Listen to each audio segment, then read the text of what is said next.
प्राम भोजपुरी जहाँ आप देख रहल बनी एंटरटेनमेंट और न्यूज से भरल अपन भाषा वाला channel Bhojpuri fans club. Subscribe कर ली लाल बटन देख रहल बा दबाई और जुड़ जाई हर वीडियो हर अपडेट बिना सर्च के पाई। Thank you.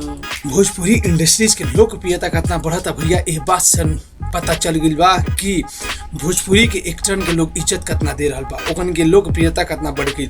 बात कर लिया मनोज तिवारी के जो कि दिल्ली के प्रदेश अध्यक्ष भी हन, एमपी भी हन, लेकिन उनकर पहचान एमपी बाद में अध्यक्ष बाद में होला, लेकिन एगो पहिलका पहचान होला कि वो भोजपुरी के एक्टर हवन। रवि किशन भी अब बीजेपी ज्वाइन कर ले बड़े, उनकर भी एगो पहचान बा कि वो भी एगो भोजपुरी के एक्टर हवन। और दूसरा तरफ अखिलेश यादव, हाँ, समाजवादी पार्टी के समर्थन में उतर गए बड़े पवन सिंह, और इस तीनों एक्टरन के बीच में टकराल दिखल। जी भैया, यूपी के इलाहाबाद में जहाँ मनोज तिवारी 4 गो शो कैले, जहाँ मनोज तिवारी के साथ रवि किशन भी रहन, वो जे अखिलेश यादव के साथ पवन सिंह भी इलाहाबाद में अपन पार्टी सपा के प्रचार कैले। जी हाँ भैया, समाजवादी पार्टी की तरफ से स्टार प्रचारक में मनोज तिवारी पवन सिंह भी आयल बड़े और प्रचार कर रहा बा।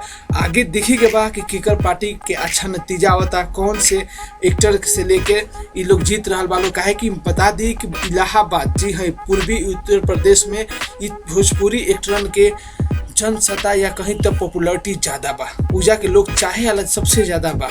पूर्वी उत्तर प्रदेश में रवि किशन, मनोज तिवारी और पवन सिंह के चाहे वाला बहुत से ज़्यादा लोग बा, तो भोजपुरी के लोकप्रियता बहुत ही ज़्यादा बढ़ गई भैया। जहाँ पर बॉलीवुड के एक्टर के ना बुलावल गई, वो या बॉलीवुड के एक्टर भोजपुरी के एक्टर गई लोग और प्रचार के लोग। न्यूज अच्छा लगल होगे तो लाइक करी, comment. Hello Bhojpuri fans club द्वारा एगो नया शुरुआत कल गई बा, जौना में आपके भोजपुरी और भोजपुरी हीरो हीरोइन से रिलेटेड हर खबर दियल जाए। यदि कोनो जानकारी जानल चाहतनी इन सबसे रिलेटेड तो आप कमेंट बॉक्स में वो जानकारी के लिखी और आप सब खातिर वीडियो बनाओ जी, और जानकारी के रिप्लाई के माध्यम से भी दिया जाए, वीडियो बना के माध्यम से भी दिया जाए। Thank you, bye bye. हमारे चैनल को सब्सक्राइब करें, वीडियो को लाइक करें, कमेंट करें, शेयर करें। मिलते हैं अगला वीडियो में, तब तक के लिए जय भोज।